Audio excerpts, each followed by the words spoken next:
Buongiorno, le principali notizie. La Procura di Messina ha avviato un secondo fascicolo dell'inchiesta che ha coinvolto il chirurgo plastico Francesco Sclagno dal Contres, indagato insieme a lui per depistaggio anche l'imprenditore Vincenzo Franza. Biglietti a ruba per il Sicilia Express. Oggi il click day per prenotare il treno che riporta a casa i fuorisede. Ha funzionato perfettamente, ci abbiamo provato anche noi.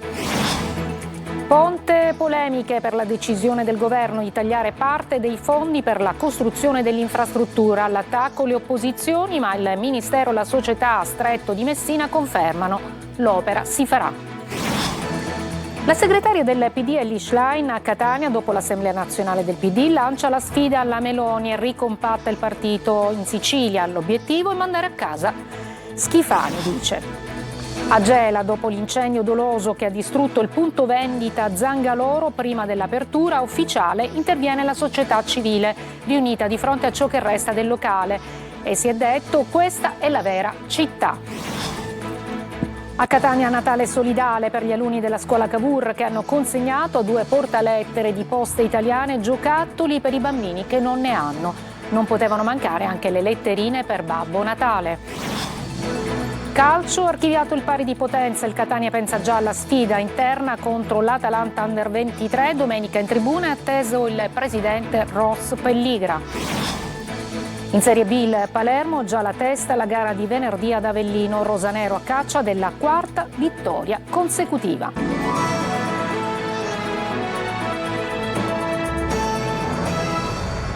Buongiorno, benvenute e benvenuti. E dunque la Procura di Messina ha avviato un secondo filone di indagine sull'inchiesta che ha coinvolto il chirurgo plastico Francesco Sclagno dal Contres, indagato insieme a lui per depistaggio anche l'imprenditore Vincenzo Franza. Sentiamo Francesco Triolo. È stata divisa in 2 tronconi l'inchiesta della Procura di Messina che ha coinvolto Francesco Sclagno dal Contres, il noto chirurgo plastico ed ex parlamentare, per la vicenda delle presunte estorsioni alle aziende farmaceutiche per un congresso a Giardini Naxos. Dal Contres è finita ai domiciliari lo scorso 5 dicembre con l'accusa di concussione, corruzione, induzione indebita e truffa aggravata. Il secondo filone dell'indagine adesso coinvolge anche l'imprenditore Vincenzo Franza, AD della compagnia di navigazione Caronte Tourist, accusato insieme a Sclagno di depistaggio, un fascicolo aperto durante le intercettazioni dell'inchiesta madre è il caso dell'infortunio sul lavoro di un marittimo della Caronte Tourist avvenuto nel maggio 2024 a Salina sulla nave Nerea. Le conversazioni telefoniche tra Franza e Sclagno dal Contres furono intercettate dai carabinieri. Franza avrebbe esercitato pressioni e concordato una prognosi inferiore ai 40 giorni, palesando un interesse aziendale sulla classificazione dell'infortunio. Il professore Sclagno mostrò una notevole solerzia nell'assecondare la richiesta dell'amico.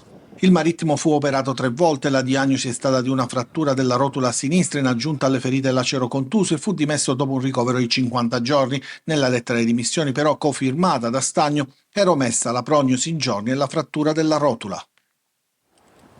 Dopo la falsa partenza del 13 dicembre, oggi è il click day per prenotare il Sicilia Express, il treno che riporta a casa i fuorisede. Biglietti andati a ruba, ci abbiamo provato anche noi. Ci dice tutto Lorena Dolci. Le 10 in punto, click day, proviamo a acquistare il nostro biglietto.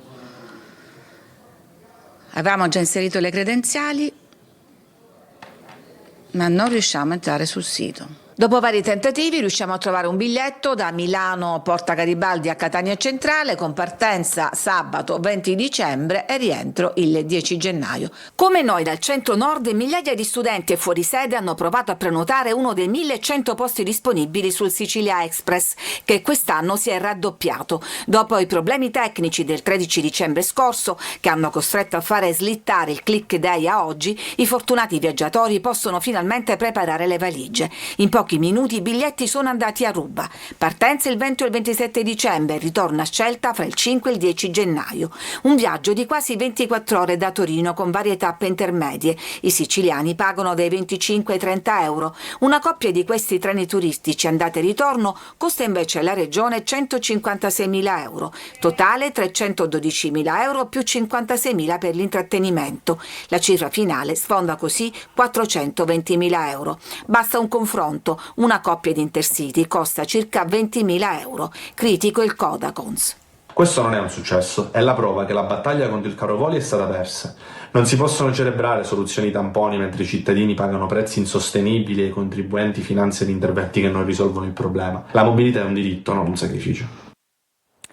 E dopo il TG con Eva Spampinato in diretta su Sicilia 24 Focus, continueremo a parlare di Sicilia Express con uno dei protagonisti del viaggio verso la Sicilia, che è Nello Analfino. Il cantante siciliano è in tutta Italia con il suo tour che si chiama proprio Sicilia Express, lanciato dal nuovo singolo che si chiama Zero Stress, un brano che diventa l'inno del popolo migrante, un racconto ironico umano dedicato a tutti coloro che per scelta o necessità lasciano la propria terra. Appuntamento dunque alle 14.30 su Telecolor e in streaming sul sito siciliaweb.it. E polemica per il definanziamento del ponte sullo Stretto previsto alla nuova manovra finanziaria del governo, l'attacco alle opposizioni, mentre il Ministero e la società Stretto di Messina confermano l'opera e dicono si farà. Francesco Triolo. Nel nuovo pacchetto di modifiche alla manovra finanziaria il governo utilizzerà il tesoretto messo a disposizione del ponte sullo Stretto di Messina, soldi che saranno destinati alle imprese e alle ZES. Ad anticipare la riprogrammazione sta il senatore Guido Quintino Liris, relatore del provvedimento che ha scatenato le opposizioni dopo l'annuncio di una sorta di definanziamento delle risorse per il ponte sullo Stretto. Adesso quindi la questione è proprio sul futuro dell'opera, si farà o no? Per il Movimento 5 Stelle si è scritta la parola game over per Matteo Salvini. Italia Viva afferma: hanno capito che Salvini non è capace di fare il ponte sullo Stretto e quindi lo definanziano. La segretaria del PD, Elis Klein, a margine della festa regionale a Catania, ha ricordato gli emendamenti dei democratici per rimodulare le risorse destinate a un progetto sbagliato e dannoso come il ponte, anche alla luce dello stop della Corte dei Conti, ha detto. Il Ministero dei Trasporti ha voluto chiarire le ragioni dietro il ricollocamento e assicura che Matteo Salvini è determinato a realizzare il ponte sullo Stretto e farà di tutto per velocizzare il via ai lavori. I fondi sono stati ricollocati perché i cantieri saranno aperti nei prossimi mesi anziché entro fine anno come auspicato, si legge in una nota. Non c'è alcun rifinanziamento del ponte sullo Stretto di Messina, ha ribadito anche l'amministratore delegato della Stretto, Pietro Ciucci, che ha spiegato si tratta di un dovuto adeguamento e allineamento temporale della copertura finanziaria al nuovo cronoprogramma realizzativo. Insomma, le modifiche sarebbero dovute alla nuova tabella di marcia che si è resa necessaria dopo i rilievi della Corte dei Conti. Ha cercato di suicidarsi buttandosi dal balcone al secondo piano di un palazzo in Corso dei Mille a Palermo, ma la caduta è stata fermata da un'antenna parabolica e l'uomo, un 35enne, è rimasto incastrato e bloccato sul balcone del vicino al piano di sotto. I carabinieri, chiamati dai passanti, sono riusciti a entrare nell'appartamento e soccorrerlo. Per la politica, la segretaria del PD, Elis Schlein, a Catania, dopo l'Assemblea Nazionale del PD, lancia la sfida alla Meloni e ricompatta il partito in Sicilia e dice l'obiettivo è mandare a casa Schifani. Luca Celiberti. È chiaro che il Presidente della Regione Schifani non è in condizioni, non è nelle condizioni politiche di segnare una discontinuità e un cambiamento rispetto al grave sistema di potere che è emerso nelle tante inchieste che purtroppo coinvolgono la Regione. È per questo motivo che noi chiediamo a lui di fare un passo indietro e di lasciare respirare quest'isola. Il messaggio è chiaro, l'avversario del centrodestra su tutti i tavoli, su quello nazionale e su quello regionale. Il Partito Democratico è il perno del campo largo su cui costruire la coalizione che sfiderà Giorgia Meloni. Lo sa il Movimento 5 Stelle, lo sa anche Giuseppe Conte, lo sa anche la Presidente del Consiglio, che non perde occasione per sfidare a duello Elis Schlein, che da parte sua ricompatta il partito in assemblea razionale e chiede a tutti uno sforzo unitario, anche in Sicilia. Sullo sfondo la frattura con la fronda parlamentare regionale, che non ha mai gradito il segretario Anthony Barbagallo, ma le dichiarazioni del deputato regionale Fabio Venezia rompono il gelo di questi mesi e mostrano segni d'apertura. Lo sforzo di Elli e Bonaccini contribuirà certamente a rimuovere ogni ostacolo, dice. Noi siamo qui a ribadire le priorità del Partito Democratico, la difesa della sanità pubblica universalistica, perché ci sono 6 milioni di italiani che non si riescono più a curare per le liste d'attesa, i salari che sono troppo bassi, mentre il costo della vita continua ad aumentare. Gli ex ministri Speranza e Provenzano, intervenuti a Catania alla festa del Partito Democratico, non si sono sottratti e hanno ricordato che entrambi sono stati minoranza con Matteo Renzi, eppure dicono oggi nella sfida alla destra serve unità, perché il PD è un partito che al suo interno ha i meccanismi per garantire i diritti di tutti. Una mano tesa anche al gruppo dei più intransigenti. Chi vorrà raccoglierla e la sintesi sarà sempre il benvenuto.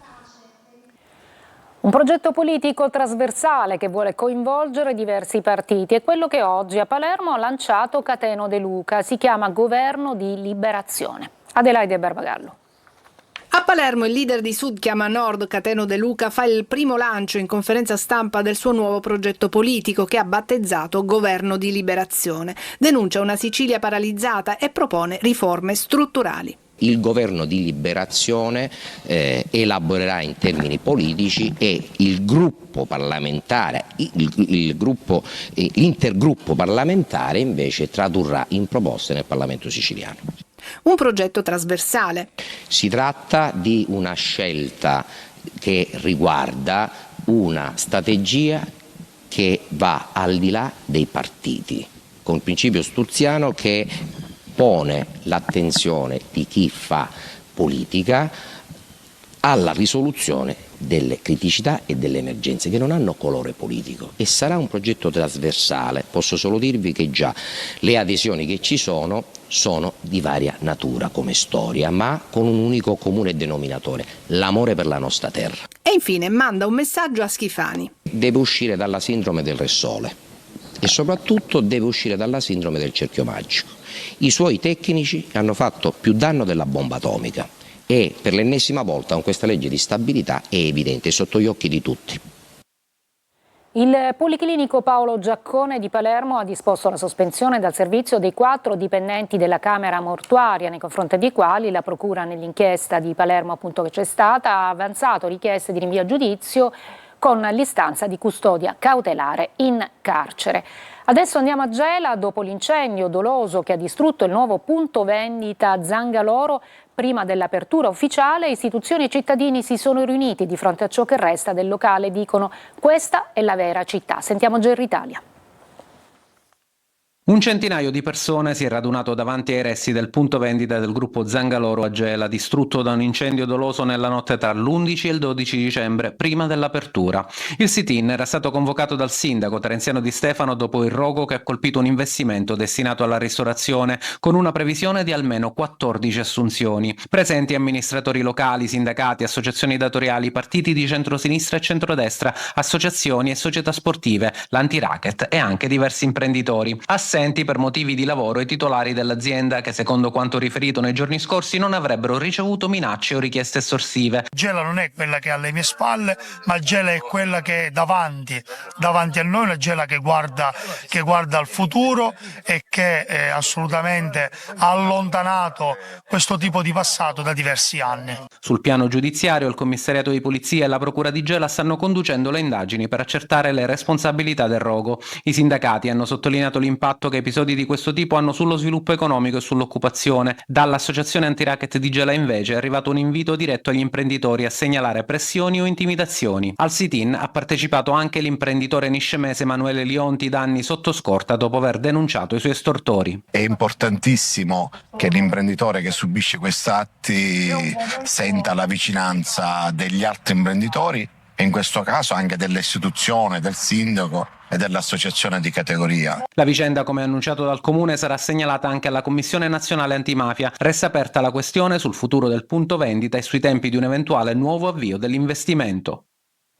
A Catania rapina all'alba una stazione di carburanti sull'asse dei servizi. I rapinatori che indossavano un casco, il rapinatore che indossava un casco si è avvicinato all'addetto che stava prelevando il denaro dalla colonnina del self-service e dopo averlo spinto a terra gli ha rubato l'incasso.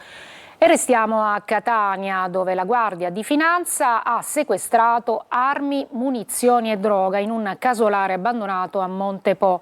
Una pattuglia aveva notato alcune persone vicino ai ruderi dell'edificio abbandonato che, alla vista dei militari, sono appunto fuggite subito dopo il sequestro.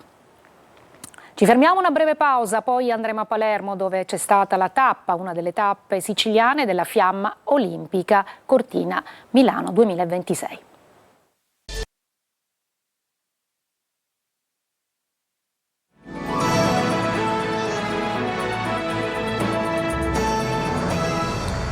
La fiamma olimpica dei Giochi invernali Milano-Cortina 2026 ha fatto tappa a Palermo. Tra i tedofori anche l'allenatore rosanero Pippo Inzaghi. Marco Gullà. Un'emozione indescrivibile. La fiamma olimpica ha fatto tappa a Palermo. Il fuoco dei Giochi invernali di Milano-Cortina ha attraversato la città, dallo stadio Renzo Barbera al Politeama, passando da via Libertà, via Crispi, il Foro Italico, via Lincoln, l'immersione a Palazzo Reale, come vediamo. Tra i 49 tedofori che hanno tenuto la fiamma, anche l'allenatore del Palermo, Pippo Inzaghi. Poter fare una cosa simile, sono molto emozionato, poi insomma portarla a Palermo è qualcosa per me di speciale. Insomma, mi auguro di regalare ai tifosi del Palermo tante soddisfazioni, però oggi veramente è una giornata speciale ed è molto emozionante per me. Quei 200 metri penso che me li ricorderò per tutta la vita. Tanti tedofori che hanno fatto la staffetta per portare la fiamma olimpica al Politeama, anche se non sono mancate le polemiche, come l'assenza del più grande mezzofondista siciliano, l'argento olimpico Toto Antibo, che si è sfogato sui social. Un valore fondamentale dello sport è il merito, ha scritto su Facebook. Invece in questa occasione si è trasformato lo sport in una passerella, privilegiando le conoscenze e i legami personali. La fiamma oggi attraverserà località come Cefalù, Agrigento, Enna, domani a Gela, Caltagirone e Ragusa, il 18 a Catania, il 19 tra Cirreale e Taormina, prima di toccare Messina e arrivare in Calabria. Natale solidale per gli alunni della scuola Cavour di Catania, che questa mattina hanno consegnato a 2 portalettere di Poste Italiane giocattoli per i bambini che non ne hanno. Naturalmente non poteva mancare anche la letterina per Babbo Natale con desideri e speranze. Emanuela Corsi. A chi vuoi che vada questa bambolina? Non lo so, a qualsiasi bambino o bambina mi sta felice con questo bambolotto. Tu sei stata felice con questa bambola? Sì, sono stata tanto felice con questa bambola. Quindi vorresti che qualcuno fosse felice come sei stata tu? Sì. Natale è solidarietà e spesso sono proprio i bambini ad insegnarcelo. Così gli alunni dell'Istituto Comprensivo Cavour di Catania hanno affidato a 2 portalettere di Poste Italiane un giocattolo a loro caro da destinare a coetanei meno fortunati. Cosa c'è in questo pacco grande? Un puzzle dello spazio da 204 pezzi. E a chi vuoi che vada questo pupazzetto? Ai bambini che hanno bisogno perché sono poveri. Un'iniziativa solidale che fa parte del progetto tutto siciliano Rigiochiamo, curato dall'associazione 1 a 1. Tutti i regali raccolti nella tappa catanese sono affidati ai volontari della Croce Rossa. Educare a non sprecare, a conservare, a far capire ai bambini che c'è anche qualcuno che ha bisogno di ciò che magari per noi è superfluo. Io personalmente come portalettere sono orgoglioso di consegnare questi regali. Ciascun pacchetto non poteva non essere accompagnato dall'immancabile letterina destinata al Polo Nord per chiedere qualcosa a Babbo Natale. Caro Babbo Natale, ci sono bambini nel mondo che non hanno cibo né acqua potabile. Tu sei l'unico che puoi salvare i bimbi del mondo. Dobbiamo dare pace. Con affetto, Rihanna. Vorrei che tutti i bambini abbiano da mangiare e da bere, dei vestiti e una famiglia. Breve pausa alla pagina dello sport con il calcio, gli impegni che attendono Catania e Palermo.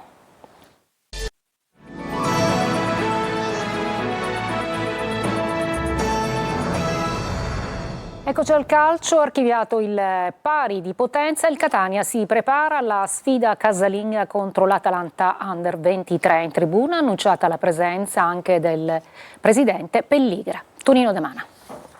Andiamo avanti più forti di prima contro tutto e contro tutti. La frase postata da Matteo Di Gennaro sintetizza il momento del Catania che dopo il turbolento pari di potenza va all'assalto dell'Atalanta Under 23 con l'obiettivo di confermarsi al massimino e di conservare la vetta della classifica, sapendo già il risultato del Benevento impegnato nell'anticipo del venerdì sul campo del Cerignola. Archiviato l'1-1 del Viviani, la squadra rossazzurra che potrà contare in tribuna sulla presenza del patron Pelligra vuole continuare a sfruttare il fattore campo che ha portato in dote 25 dei 38 punti complessivi con un bel 0 alla voce gol subiti. Numeri alla mano si annuncia una domenica difficile per gli orobici che devono riscattare la sconfitta casalinga con il Sorrento. Per un motivo o per un altro si affrontano due squadre arrabbiate, con il Catania che, nonostante il primato in classifica, seppur in condominio con il Benevento, recrimina per i punti persi per strada, a volte per colpa di decisioni arbitrali alquanto discutibili, e gridano vendetta, sportiva ovviamente, il gol regolare annullato a Rolfini contro il Potenza ed il rigore negato sempre a Rolfini sul campo del Casarano, che si aggiungono ad altri episodi controversi registrati contro Trapani e Casertana.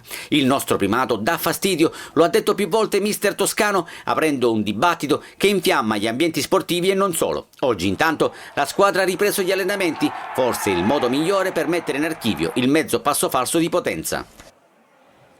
In Serie B Palermo già al lavoro per la partita di venerdì ad Avellino, rosanero a caccia della quarta vittoria consecutiva. Ci potrebbero essere anche alcuni indisponibili. Marco Gullà. Da un lato c'è un separato in casa che ha chiesto la cessione, ovvero Matteo Brunori. Dall'altro ci sono invece i numeri che certificano l'ottimo momento che sta attraversando il Palermo. 10 punti in 4 partite. È un bottino che permette ai rosanero di tornare a sperare nella promozione diretta. All'orizzonte c'è la sfida del Partenio contro l'Avellino, una partita difficile come tutte quelle di B, ma comunque alla portata di questo Palermo. Attenzione all'infermeria, Vasic è ancora da valutare a causa di una ricaduta al dolore alla spalla sinistra e il suo recupero verrà monitorato giorno per giorno. Anche Pierozzi ha avuto un problema muscolare, la sua presenza ad Avellino è in dubbio. Se non dovesse recuperare sarebbe la sua prima assenza stagionale in campionato. Scalpita Giasi. In avanti poco cambierà, poi Ampalo sarà supportato da Palumba e Ledoron e Brunori si accomoderà in panchina. L'attaccante è ormai fuori dai radar di Inzaghi, per lui si profila una cessione a gennaio. Il Modena ha già chiesto informazioni, ma il Palermo non vuole rinforzare una diretta concorrente per la promozione. È tutto per questa edizione, la prossima alle 19. Grazie per l'ascolto e buon pomeriggio.